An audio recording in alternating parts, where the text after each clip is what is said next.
Bonjour mes chers Verseaux, je vous remercie de me retrouver dans le cadre de cette guidance exceptionnelle en ce mois d'avril et dédiée au confinement. J'espère d'ailleurs que vous et ceux que vous aimez se portent bien, que vous vous protégez. Et donc cette guidance, elle a pour but de nous aider, en tout cas d'une façon ou d'une autre, je l'espère, à traverser ensemble les prochaines semaines de la façon la plus sereine possible.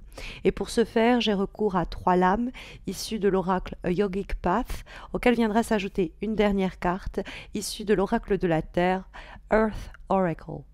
Et la première énergie que nous avons pour démarrer, c'est Kriya.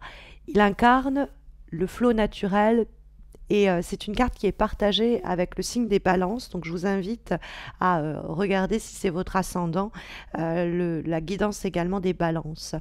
Mais donc elle incarne là où elle est localisée, cette carte, le cœur de votre problématique pour les prochaines semaines de confinement, le challenge en tout cas.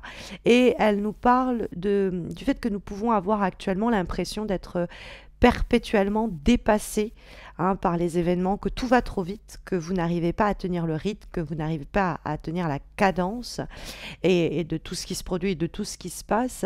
Vous pourriez craindre que le ciel vous tombe sur la terre, sur la tête, pardon, qu'une porte se ferme, ou même qu'elle vous soit d'ailleurs claquée au visage si vous ne réagissez pas assez vite.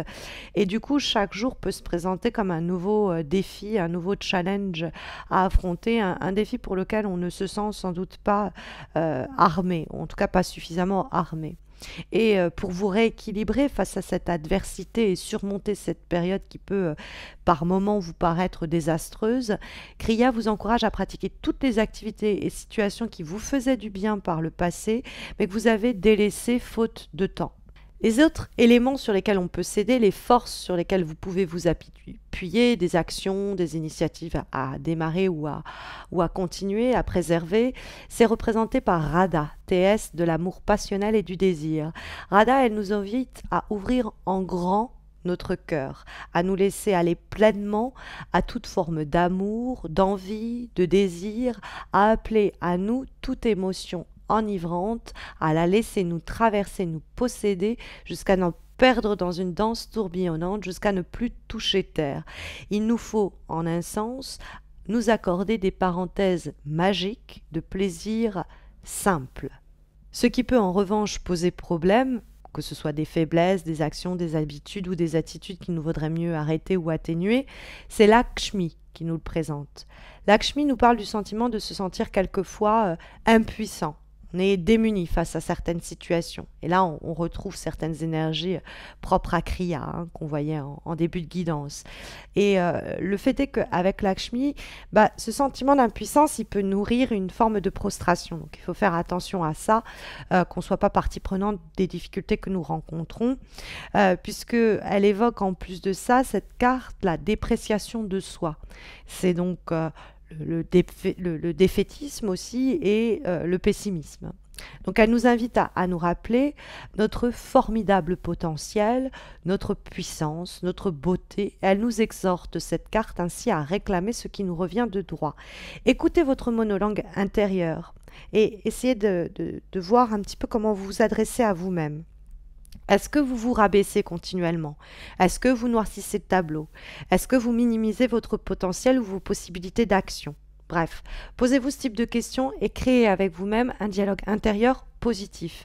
Rassurez-vous, complimentez-vous, inondez-vous de pensées et d'espoir positives et optimistes. Cela a un effet bénéfique en vous et ça se répercutera dans les situations que vous rencontrerez ensuite. Le dernier conseil, ce à quoi vous devez réfléchir, ce que les cartes vous invitent à faire, à méditer, est représenté par la carte Spring Equinox, l'équinoxe de printemps, qui est symbole de renaissance.